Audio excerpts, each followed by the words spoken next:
Bendito Padre, te damos gracias en esta tarde, Dios, porque tú eres el que traes las palabras para tu pueblo, Señor. Solamente tú tienes palabras de vida eterna, Padre. Te queremos pedir, Dios, en esta tarde la asistencia de tu Santo Espíritu, para que, Señor, convenzas el corazón de cada uno de tu pueblo, Señor, que escucharán tu palabra, que puedan, Señor, comprender lo que tú traes preparado para ellos, Dios. Que tu Santo Espíritu nos dirija para que todas las palabras, Señor, que se pronuncien sea conforme a tu voluntad. Gracias te damos, Dios, en el nombre de nuestro Señor Jesucristo. Amén, Padre. Pueden tomar, hermanos, por favor, su lugar.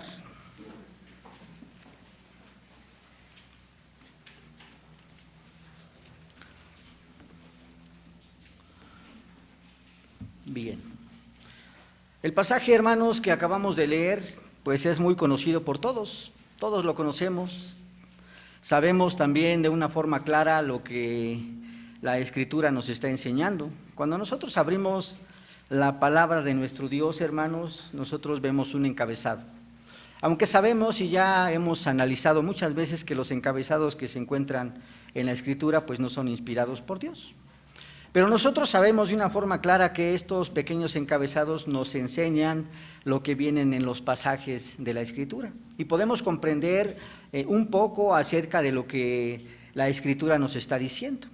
Bueno, en este pasaje de la Escritura nosotros tenemos un encabezado que es muy importante, hermanos, y este encabezado es cuando Jesús principia su ministerio. Bien, hermanos, pero podemos entender, hermanos, que este pasaje lo hemos leído bastantes veces, hermanos.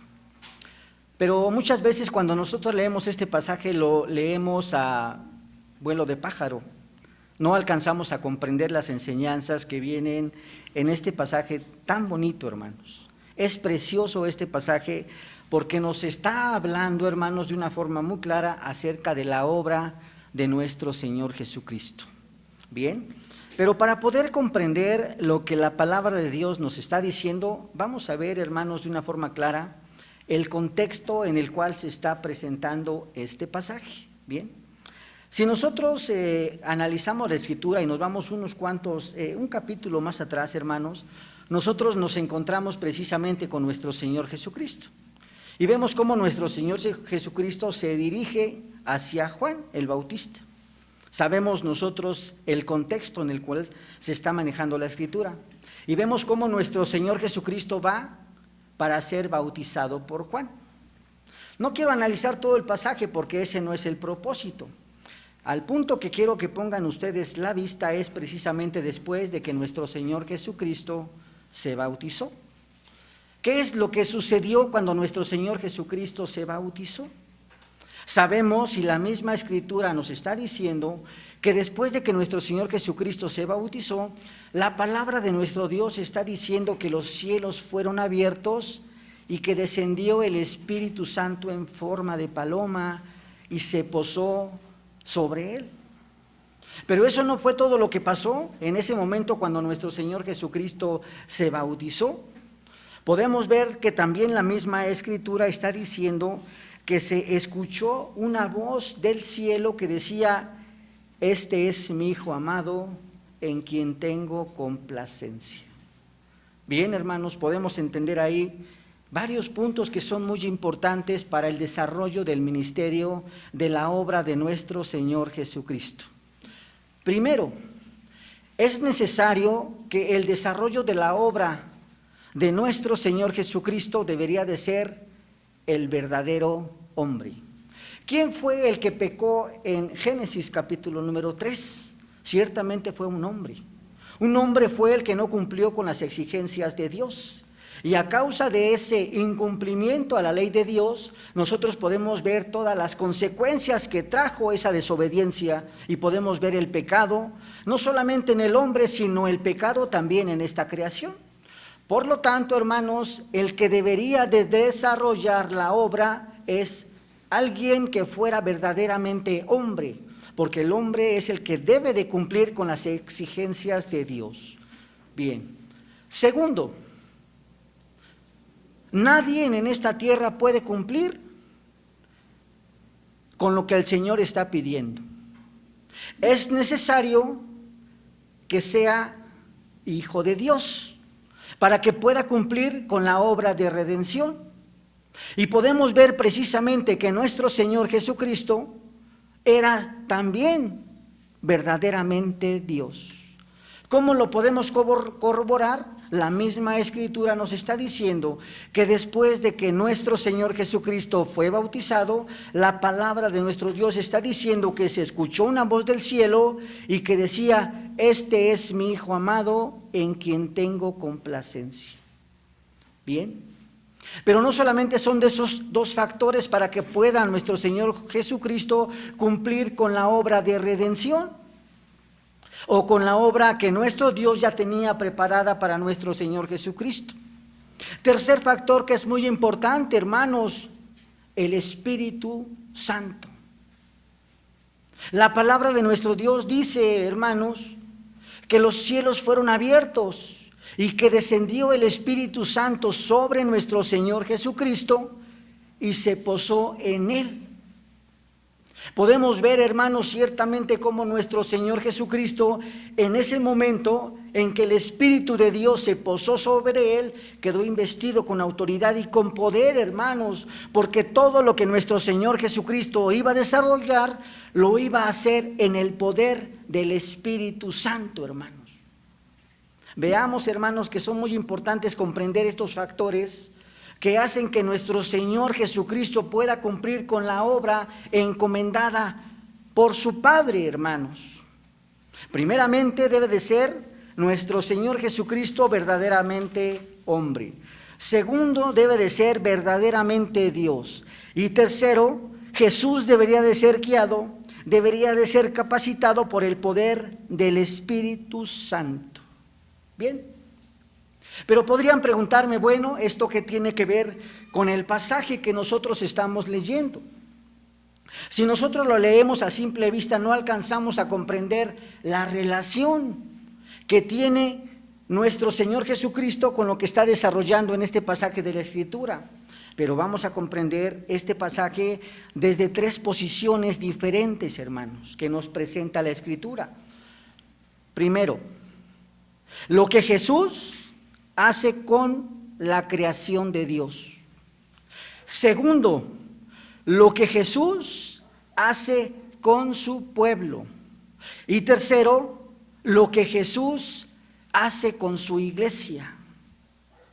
Si nosotros leemos a simple vista, me podrían decir, hermano, no tiene nada que ver lo que usted me está diciendo con lo que acabamos de leer en la Escritura. Bueno, vamos a analizarlo y vamos a llegar a comprender que lo que nos está diciendo la Escritura es lo que nosotros acabamos de comentar. Primero, vamos a ver lo que Jesús hace con la creación. Segundo, lo que Jesús hace con su pueblo.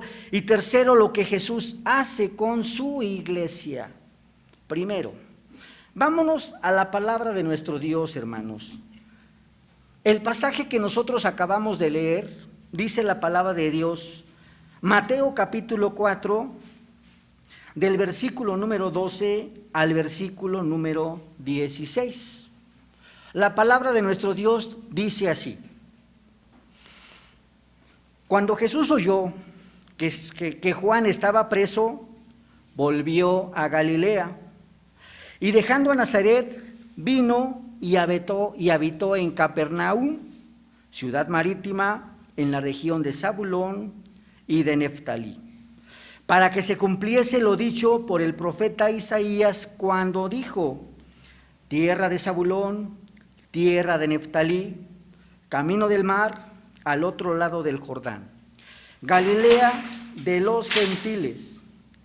El pueblo asentado en tinieblas vio gran luz, y a los asentados en región de sombra de muerte, luz les resplandeció.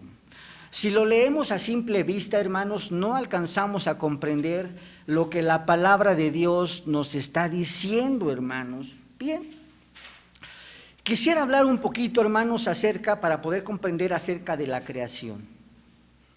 Cuando nosotros hablamos de la creación, hermanos, lo primero que viene a nuestra mente es el cielo, la tierra, el sol Eso es lo que nosotros nos imaginamos a primera instancia cuando nosotros hablamos acerca de la creación.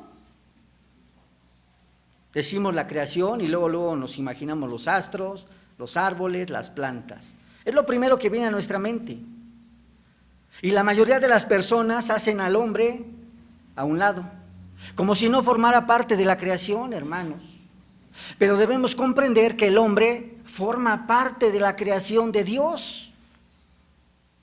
Inclusive, hermanos, nosotros podemos ver cómo el libro de Hebreos nos dice de una forma clara cuál es la posición del hombre en esta creación. Hebreos capítulo 2 del 6 al 8 dice, no lo busquen, hermanos, aquí lo tengo para que lo escuchen.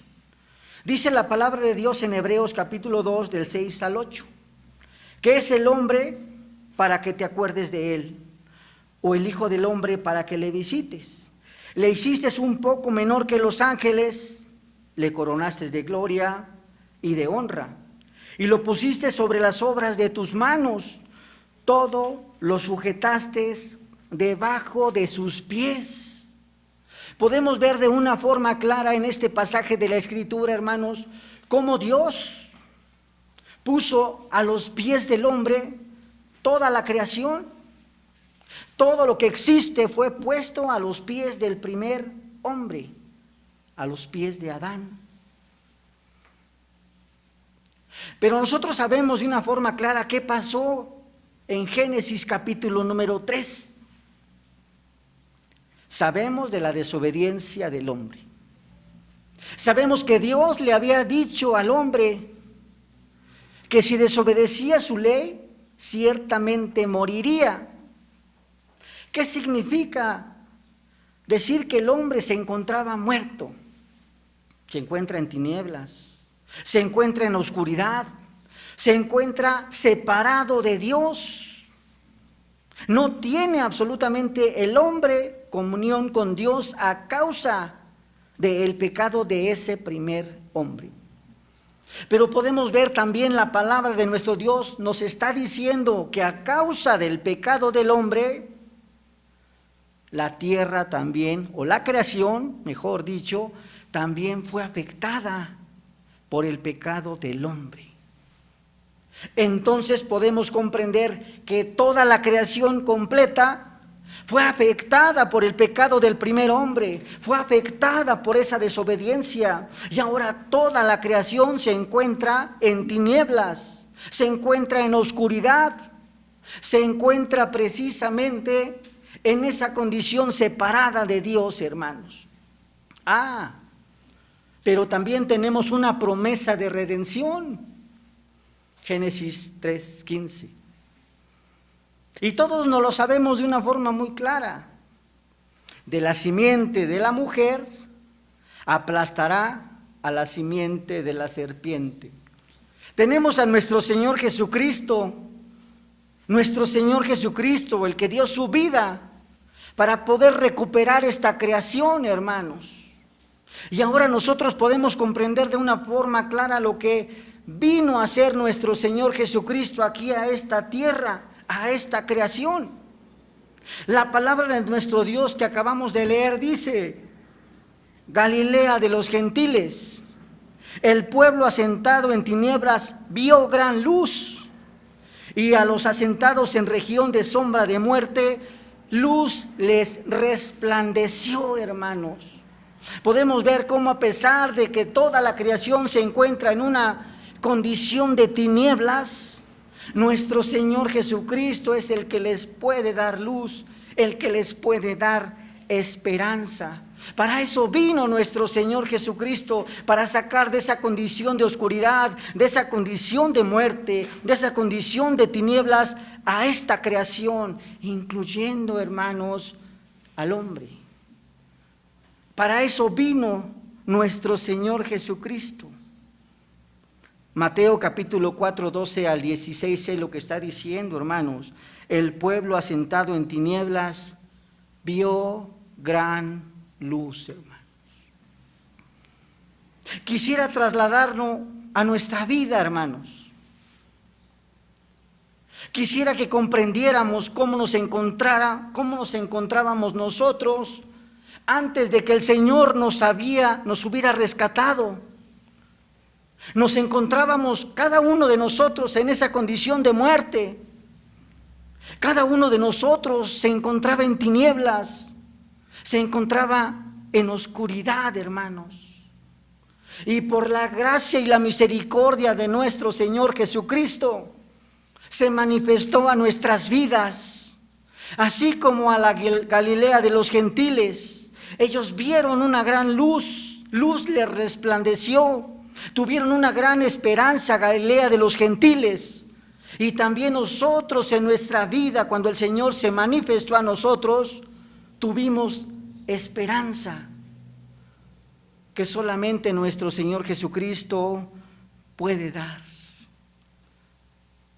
Y podemos comprender claramente, hermanos, cuál es el propósito de la obra de redención de nuestro Señor Jesucristo.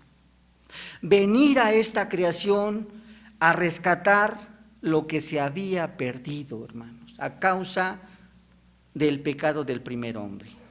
Lucas capítulo número 19:10 dice la palabra de Dios: porque el Hijo del Hombre vino a salvar lo que se había perdido, hermanos. La raza humana se encontraba perdida, la creación se encontraba perdida, hermano. El Hijo del Hombre vino a rescatar aquello que se había perdido. Entre ellos nos encontramos nosotros, hermanos. Nosotros que anteriormente nos encontrábamos sin esperanza, que nos encontrábamos sin luz, que nos encontrábamos en tinieblas, hermanos. El Señor fue muy misericordioso y ahora el Señor nos ha rescatado, hermanos. Quisiera hacer una pequeña observación antes de pasar al segundo punto, hermanos.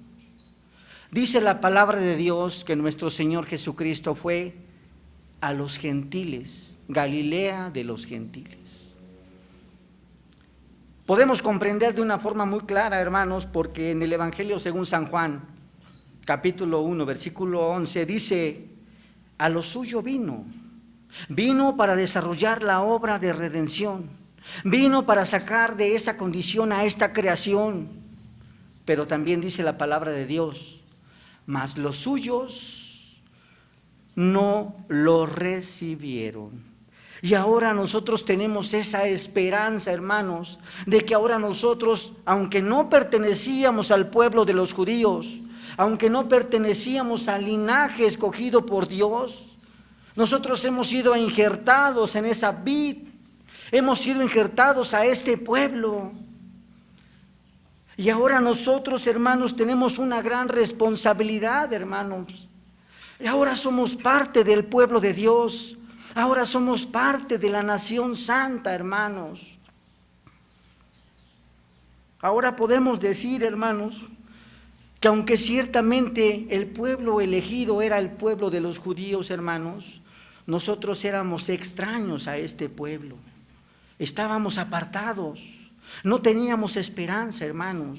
Pero podemos ver ciertamente cómo nuestro Señor Jesucristo, cuando el mismo pueblo de los judíos no recibió a nuestro Señor Jesucristo, ahora está diciendo que fue a los gentiles, hermanos, entre los cuales nos encontramos también nosotros. La palabra de nuestro Dios en el libro de Romanos 24 al 26 lo afirma, hermanos, y dice: a los cuales también ha llamado, esto es a nosotros, no solo de los judíos, sino también a los gentiles. Como también en Oseas dice: llamaré pueblo mío al que no era mi pueblo, y a la no amada, amada. Y en el lugar donde se les dijo: vosotros no sois pueblo mío, allí seráis llamados hijos del Dios Santísimo.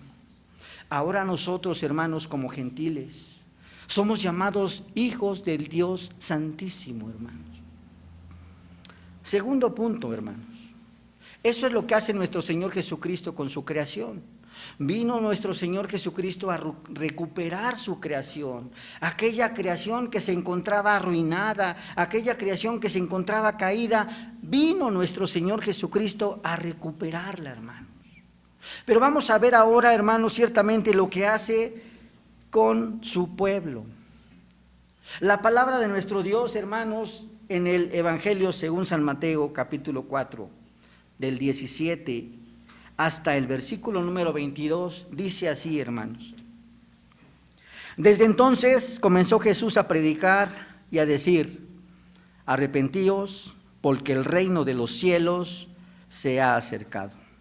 Andando Jesús junto al mar de Galilea, vio a dos hermanos, Simón, llamado Pedro, y Andrés su hermano, que echaban las redes en el mar porque eran pescadores. Y les dijo: venid en pos de mí, y os haré pescadores de hombres. Ellos entonces, dejando al instante las redes, le siguieron. Pasando de allí, vio a otros dos hermanos, Jacobo, hijo de Zebedeo, y a Juan, su hermano, en la barca con Zebedeo su padre, que remendaban sus redes, y los llamó. Y ellos, dejando al instante la barca y a su padre, le siguieron. Bien, nosotros podemos ver, hermanos, lo que nuestro Señor Jesucristo hizo después de que comenzó el desarrollo de su ministerio. La palabra de nuestro Dios está diciendo que nuestro Señor Jesucristo predicaba diciendo: arrepentíos, porque el reino de los cielos se ha acercado. Bien, aquí hay una palabra muy importante que nuestro Señor Jesucristo está usando, y es precisamente el arrepentimiento. ¿Qué significa que una persona se arrepienta, hermanos?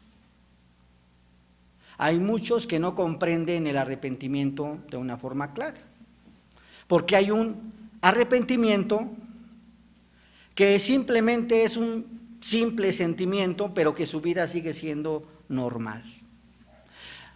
Pero el arrepentimiento, hermanos, a lo cual se está refiriendo la palabra de nuestro Dios y que predicaba nuestro Señor Jesucristo, es precisamente una obra del Espíritu Santo. Porque el Espíritu Santo es el que convence el corazón del hombre y lo cambia. Primeramente lo cambia para que tú puedas comprender cuál es tu condición delante de Dios. Tú te das cuenta delante de Dios que eres pecador. Tú te das cuenta delante de Dios que has ofendido al Dios Santísimo. Tú te das cuenta delante de Dios que necesitas un Salvador.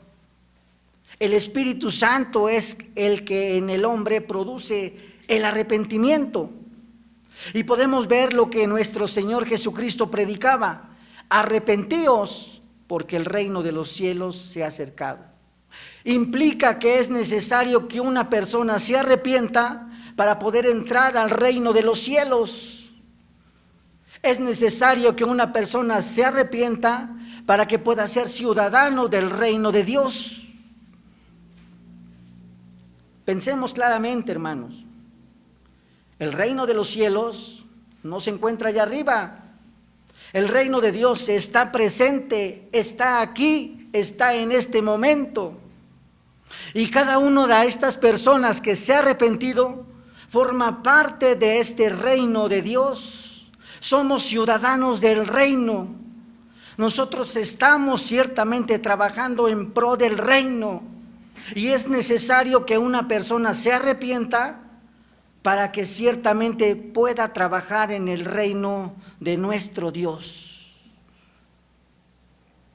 Pero podemos ver, hermanos, ciertamente que hay muchísimas personas que no alcanzan a comprender claramente que toda la obra es completamente una obra de Dios.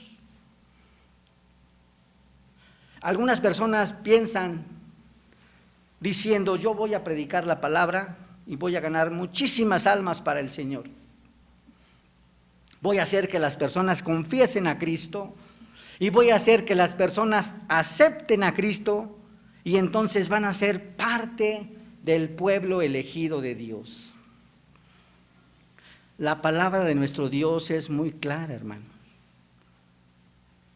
Nosotros conocemos de una forma clara en teología lo que se llama el llamamiento eficaz. ¿Qué significa el llamamiento eficaz? Cuando Dios te llama, nadie se resiste. Cuando el Señor te busca, te encuentra. Cuando el Señor te llama para que trabajes en su reino, en el momento dejas las cosas y trabajas ahí. Y podemos ver lo que dice la palabra de Dios, que cuando nuestro Señor Jesucristo estaba desarrollando ya su obra de redención, dice la palabra de nuestro Dios que se encontró primeramente a Pedro y después se encontró a Andrés. ¿Qué fue lo que le dijo nuestro Señor Jesucristo? Vengan en pos de mí y os haré pescadores de hombres.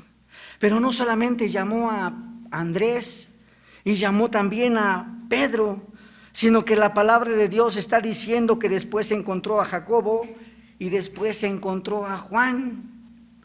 Y también les dijo, seguidme. ¿Qué fue lo que hicieron ellos en ese momento?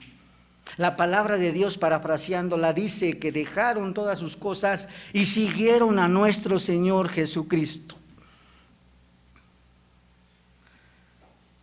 Quisiera trasladarlo a nuestra vida, quisiera trasladarlo a nuestra época, hermanos. Primero, ¿qué fue lo que hicieron estos que siguieron a nuestro Señor Jesucristo?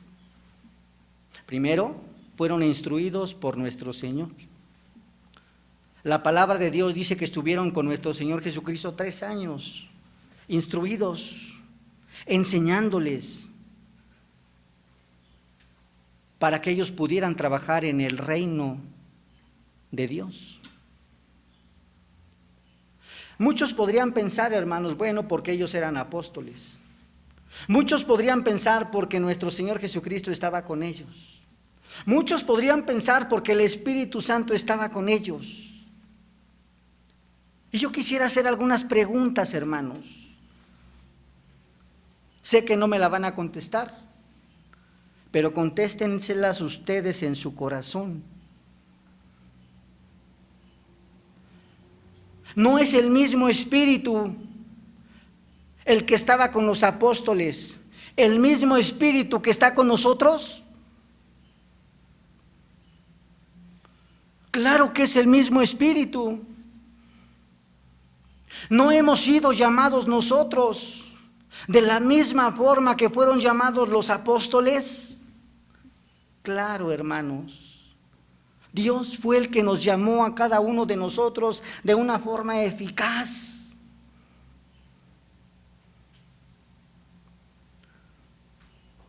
No es el mismo llamamiento que tuvo Andrés, que tuvo Pedro, que tuvo Juan, que tuvo Jacobo.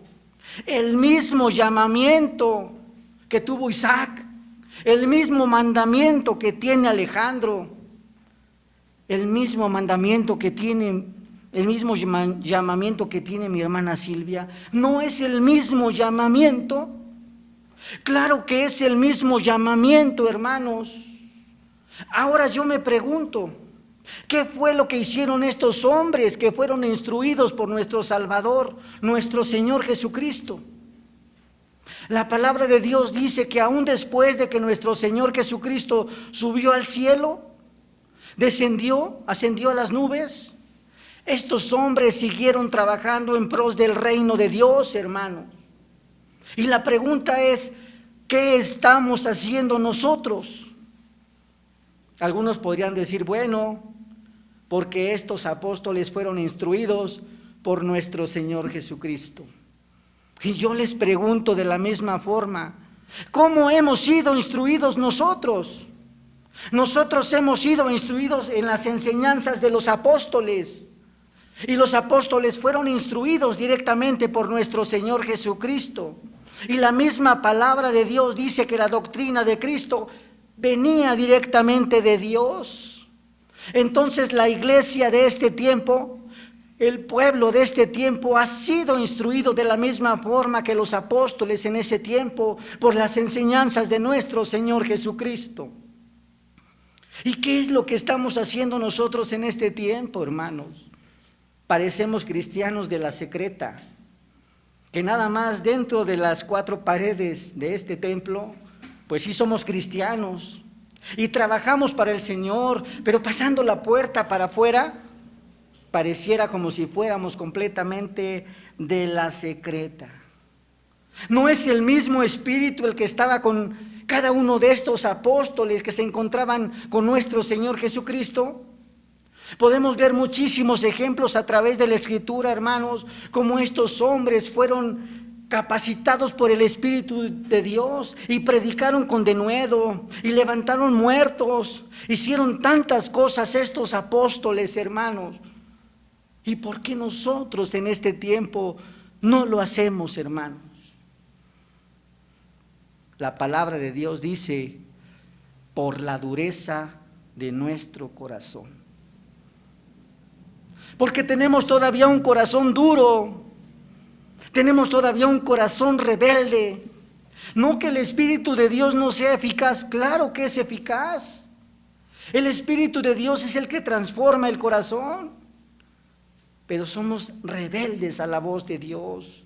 Somos rebeldes para poder cumplir con nuestra responsabilidad, hermanos. Y de la misma forma como fueron llamados esos apóstoles para poder trabajar en el reino de Dios, de la misma forma nosotros fuimos llamados para trabajar en pro del reino. Y no estamos cumpliendo con lo que el Señor nos está demandando, hermanos. Tercer punto, lo que hace Jesús con su iglesia. La palabra de Dios, hermanos, del versículo número 23 al versículo número 25 dice lo siguiente. Y recorrió Jesús toda Galilea, enseñando en las sinagogas de ellos y predicando el evangelio del reino y sanando toda enfermedad y toda dolencia en el pueblo. Y se difundió su fama por toda Siria, y le trajeron todos los que tenían dolencias, los afligidos de diversas enfermedades y tormentos, los endemoniados, lunáticos, paralíticos, y los sanó. Y le seguía mucha gente de Galilea, de Decápolis, de Jerusalén, de Judea y del otro lado del Jordán. Aquí podemos ver, hermanos, de una forma clara lo que nuestro Señor Jesucristo hacía en el desarrollo de su obra. Está diciendo la palabra de nuestro Dios que nuestro Señor Jesucristo primeramente enseñaba. La palabra en el original griego es didaskon, que significa también instruir de una forma correcta. La iglesia del Señor fue instruida de una forma clara por nuestro Señor Jesucristo. Los primeros que recibieron esta instrucción fueron los apóstoles. Después que nuestro Señor Jesucristo fue llevado al cielo, los mismos apóstoles instruyeron a su iglesia con las mismas enseñanzas que nuestro Señor Jesucristo les dio. Después nosotros podemos ver lo que nuestro Señor Jesucristo hizo. Predicaba el evangelio del reino. Pero ¿desde qué perspectiva podemos ver la predicación de nuestro Señor Jesucristo? No simplemente pararme en la calle y predicar arrepentirte, arrepiéntete pecador, como muchos lo alcanzan a hacer. La predicación que tenía nuestro Señor Jesucristo tenía tres facetas que son muy importantes. Primero, martiria. Segundo, didaché. Y tercero, querigma. Primero, daba testimonio con su propia vida a nuestro Señor Jesucristo, que obedecía completamente a su Padre. Segundo, en la proclamación o en la predicación de nuestro Señor Jesucristo, también se encontraba la didaché, que significaba enseñanza. La misma palabra de nuestro Dios dice que nuestro Señor Jesucristo hablaba como alguien que tenía autoridad, como alguien que tenía poder. Esa era la predicación de nuestro Señor Jesucristo. Cada vez de que nuestro Señor Jesucristo abría su boca, enseñaba a su pueblo. Los mismos apóstoles le dijeron a nuestro Salvador: ¿a dónde iremos? Solamente tú tienes palabras de vida eterna. Y la proclamación de nuestro Señor Jesucristo también era querigmática, adoración, servicio. Nuestro Señor Jesucristo adoraba a Dios porque era su Padre, estaba al servicio de Dios porque era su siervo en ese momento, hermanos, porque estaba desarrollando la obra de redención que en la Trinidad, que en el decreto eterno se había establecido, hermanos. Y podemos ver ciertamente estas tres marcas que nuestro Señor Jesucristo estaba mencionando en el desarrollo de su obra. Enseñaba, predicaba y sanaba. Y aquí podemos ver la eficacia, hermanos, de la palabra de Dios. ¿Qué pasa cuando una palabra es predicada a aquellas personas que se encuentran en una condición de muerte? Tiene dos efectos la palabra de Dios. Primero, o te condena o te salva. No hay más que dos. Cuando te predican la palabra de Dios y tú dices, yo no quiero saber absolutamente nada de Dios, te estás condenando y ahora ya no tienes excusa porque se te ha predicado la palabra de Dios. Pero ¿qué pasa cuando se te predica la palabra y el Espíritu de Dios convence tu corazón que es palabra de Dios? Tu corazón va directamente al Señor y es transformado, hermano. Y entonces hay arrepentimiento, hay salvación en tu vida y entonces puedes entrar en el reino de Dios, hermanos. Y estas tres marcas, hermanos, son las que deberían estar presentes en la iglesia del Señor, hermanos. De la misma forma como nuestro Señor Jesucristo predicaba enseñando, predicaba en las tres facetas, martiria, didache y querigma, y sanaba las enfermedades. Así debería de predicar en este tiempo la iglesia de Dios. Y podemos ver en este tiempo, hermanos, cómo no se cumple lo que la palabra de Dios nos está diciendo. Hay muchas iglesias que dicen que hacen campañas de evangelismo, hermano. Y como decía el doctor Velázquez, nada más son evangelistas, porque lo único que hacen es traer personas a la iglesia porque van a haber ofrendas y diezmos para la iglesia. Ese no es el propósito, hermanos. Ese no es el propósito por el cual se tiene que predicar la palabra de Dios, hermanos. Debemos de comprender de una forma clara cuál es el propósito por el cual se anuncia el Evangelio de Dios. Primero, para que la iglesia sea instruida correctamente en las enseñanzas de nuestro Señor Jesucristo. Segundo, para sanar a aquellos que se encuentran enfermos. Cuando se encuentra una persona enferma, no me estoy refiriendo a enfermedades físicas, sino a la condición que tienen de muerte. Cuando una persona escucha el Evangelio de Dios, reconoce la voz de su Salvador, es guiado por el Espíritu Santo, sale de esa condición de muerte, de enfermedad, a una vida nueva, hermanos. Y podemos entender, hermanos, cómo en este tiempo la iglesia del Señor ya no proclama de esta forma. Cuanti menos va a predicar acerca del pecado. No les voy a hablar del pecado porque si les hablo del pecado se van. Mejor voy a hablarles de cosas novedosas, de cosas que les agrade a la iglesia. Eso no era lo que predicaba nuestro Señor Jesucristo. Nuestro Señor Jesucristo decía, arrepentíos, porque el reino de los cielos se ha acercado. Te está confrontando con tu pecado, hermano. Te está confrontando con tu condición, cómo eres tú delante de los ojos de Dios. Y ahora nosotros podemos ver que cuando nuestro Señor Jesucristo iba por toda Galilea también enseñaba. La iglesia del Señor debe de enseñar. La misma palabra de nuestro Dios está diciendo que también instituyó algunos pastores, algunos maestros para que la iglesia pueda ser instruida. Hay iglesias que no quieren ser educadas. Hay iglesias que no quieren saber acerca de instrucción, hermanos. Pero bueno, el Señor es el que tratará con ellos.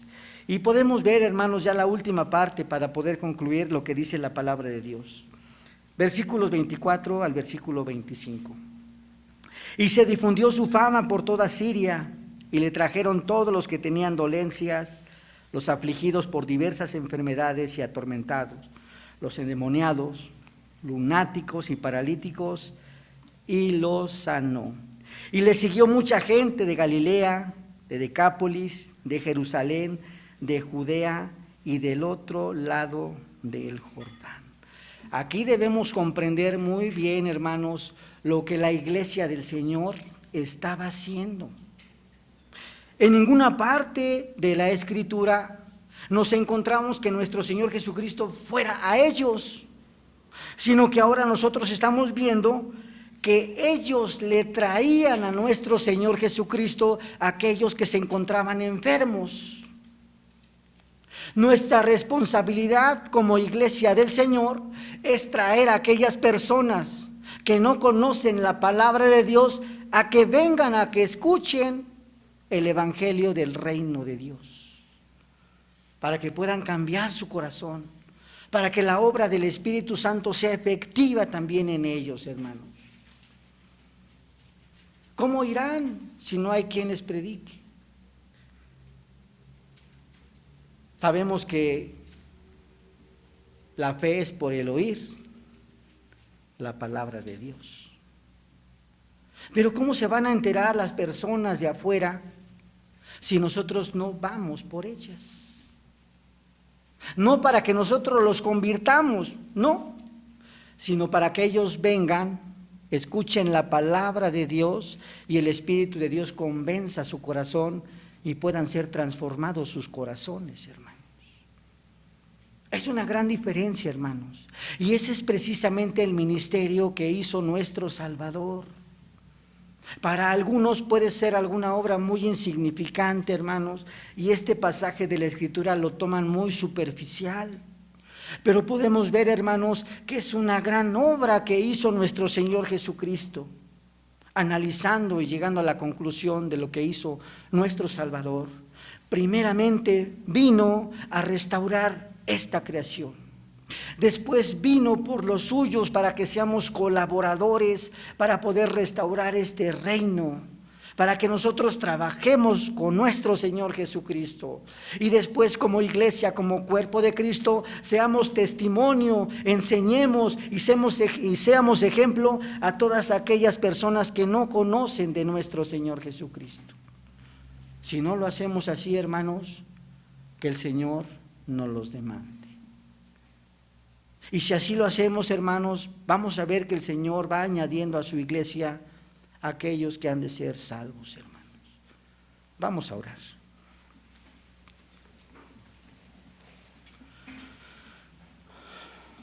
Nuestro buen Dios, cuántas gracias te damos, Dios, porque a pesar de nuestra debilidad, a pesar, Señor, de nuestras enfermedades que tenemos, tú, Señor, nos usas para poder trabajar en tu reino. Pero no somos nosotros, Señor, sino es la gracia que has puesto en nosotros. Es tu Santo Espíritu, Señor, que nos lleva a poder trabajar, Señor, en este reino.